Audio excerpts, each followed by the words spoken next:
As some of y'all know, I've talked about this before.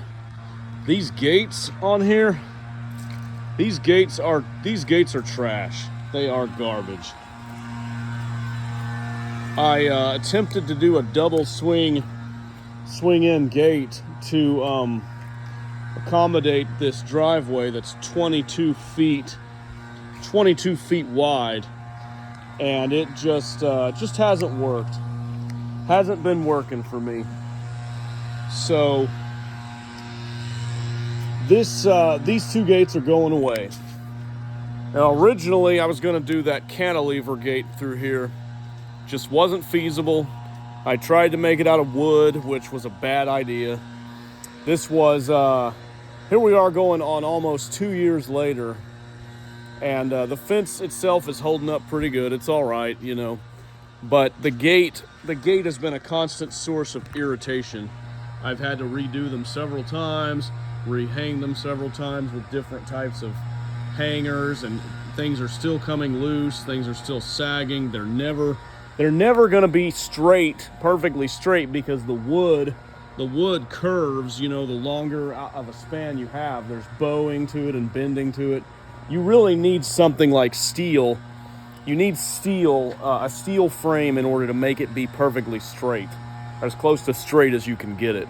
So this is the new plan. This is the new gate right here. As you can see, it's in two pieces. I had to cut it in order to transport it back here because it's 25 feet. It's 25 feet long, and it uses rollers. These are old and rusty, but I've got new ones on order, so it's going to have new wheels. I'm going to end up, you know, cleaning it up and painting it. And of course, I have to reattach it. I have to re-weld it back into one piece. Probably going to hire that part out, to be honest, because I'm not much of a welder. But we'll see. This gate, I'm also going to put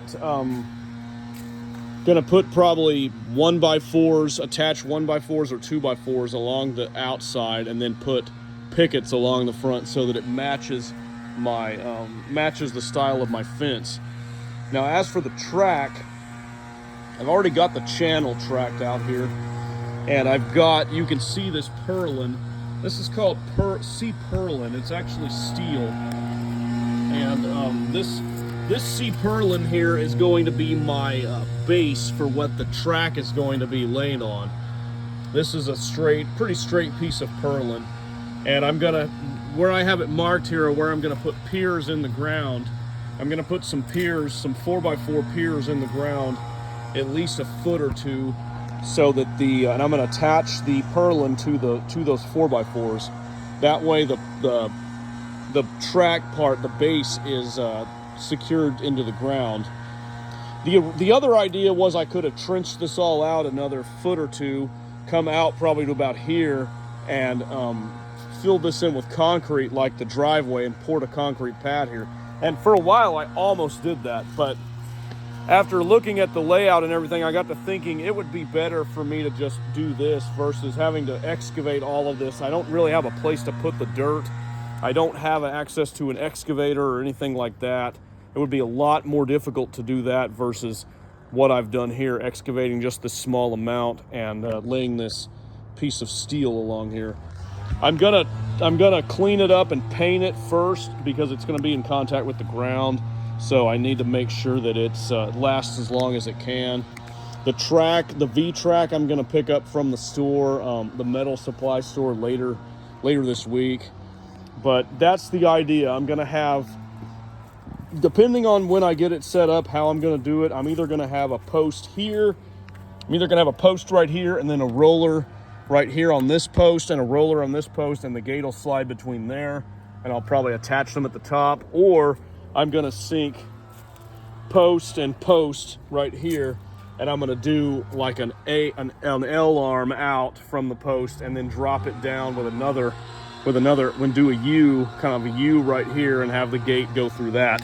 Not 100% sure how I'm gonna do that just yet, but that is the idea.